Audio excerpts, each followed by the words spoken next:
dengar, anggap insya Allah tambahan iman, gitu kan. Kisah ini saya berikan nama dengan kisah sebuah terong. Gitu. Ada seorang anak muda di Damaskus, di ibu kota Syria, di zaman tabi'in dulu. Pernah datang ke sebuah masjid namanya Masjid At-Taubah. Masjid At-Taubah ini zaman tabi'in ada. Ada seorang tabi'in masyhur di situ, tinggal jadi imam juga jadi alim, mengajar tiap hari.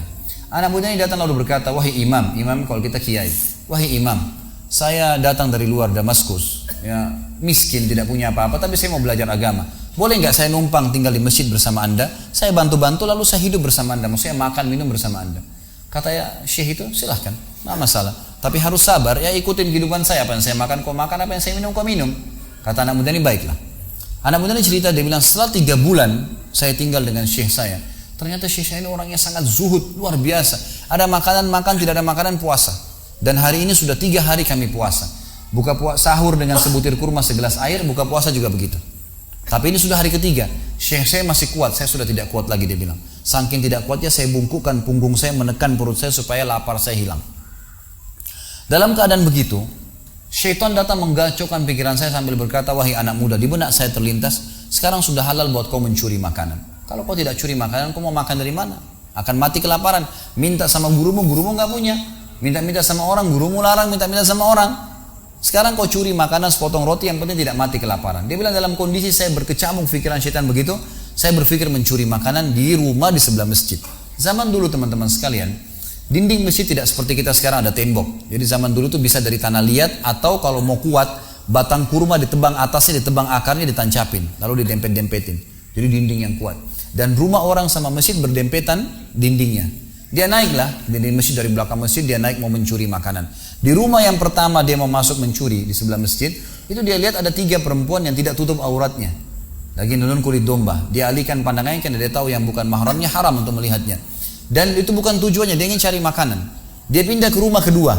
Waktu dia pindah ke rumah kedua, dia lihat dari atas rumah, karena pakai pelapa-pelapa kurma jadi kelihatan nggak ada orang, tapi ada bau masakan. Karena laparnya dia turun ke dalam, dia masuk ke dapur, ditemukan ada panci yang lagi dipakai masak dengan kayu bakar. Di dalamnya ada, waktu dia buka, air yang sedang direbus 2 buah terong yang sudah matang.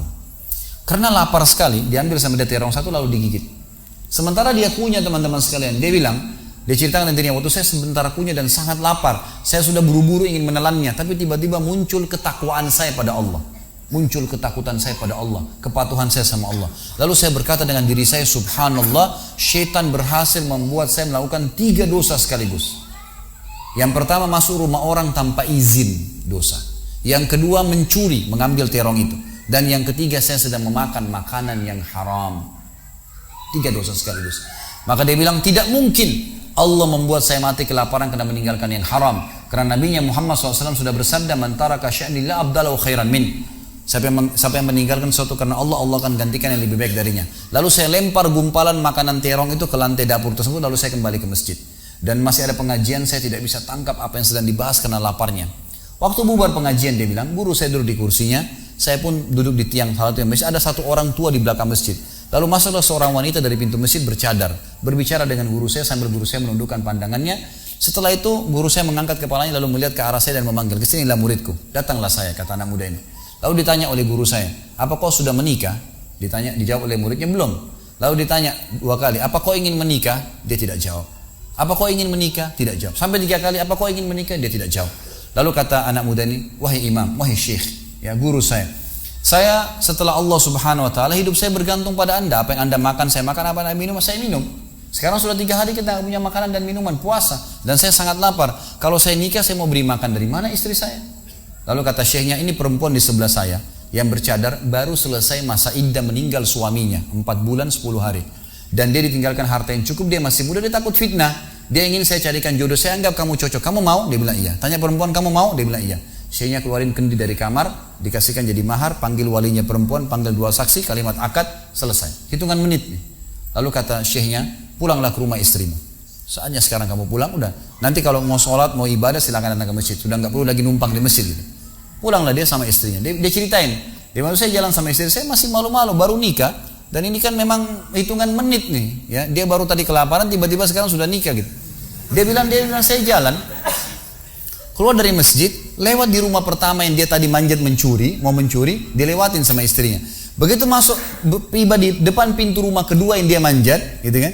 Istrinya berhenti, buka pintu rumah lalu berkata, masuklah suamiku, ini rumah kita. Rumah yang tadi dia mencuri nih. Maka dia pun bilang, saya masuk ke ruang tamu, saya melihat di atas, ini benar rumah tadi yang saya masuk mencuri. Istrinya bilang, wahai suamiku, tadi saya dengar Anda sudah 3 hari nggak makan, mau makan? Dia bilang iya. Istrinya masuk ke dapur, ditemukan apa? Panci terbuka, terong yang sudah digigit. Ini kisah nyata nih. Tiba-tiba perempuan ini bilang, siapa yang makan terong saya? Spontan, teriak gitu kan. Pada saat dia teriak, maka si laki-laki ini mengucapkan kalimat begini. Ini dari saksi bahasan kita. Dia mengatakan, kesinilah istriku. Demi Allah begini ceritanya. Kronologisnya saya manjat, saya turun, saya lapar, saya makan. Dan demi Allah sebelum saya telan, karena saya takut sama Allah, saya lempar ke dapur, ke lantai dapurmu dan belum kering tuh. Gitu kan. Maka perempuan ini mengucapkan kalimat, saya berharap semua muslimah di belakang sana juga punya iman seperti ini. Kata para ulama, ucapan wanita ini perlu diukir dengan ukiran emas, karena menandakan iman yang luar biasa. Kata dia, wahai suamiku, engkau meninggalkan segumpal makanan haram. Allah jadikan makanan itu, pancinya, rumahnya, pemilik rumahnya jadi milikmu sekarang. Allah bukan hanya hilangkan laparnya, makanannya dikasih, pancinya, rumahnya, pemilik rumahnya sekarang jadi milik dia. Orang yang bertakwa kepada Allah diberikan jalan keluar, teman-teman sekalian. Jadi bertakwalah sama Allah, hanya patuh dan tunduk kepadanya. Semua yang baik di mata Allah, semua yang buruk juga di mata Allah SWT. Dan jangan pedulikan urusan dunia ini, jalankan sesuai dengan apa yang Allah SWT inginkan. Allahu a'lam.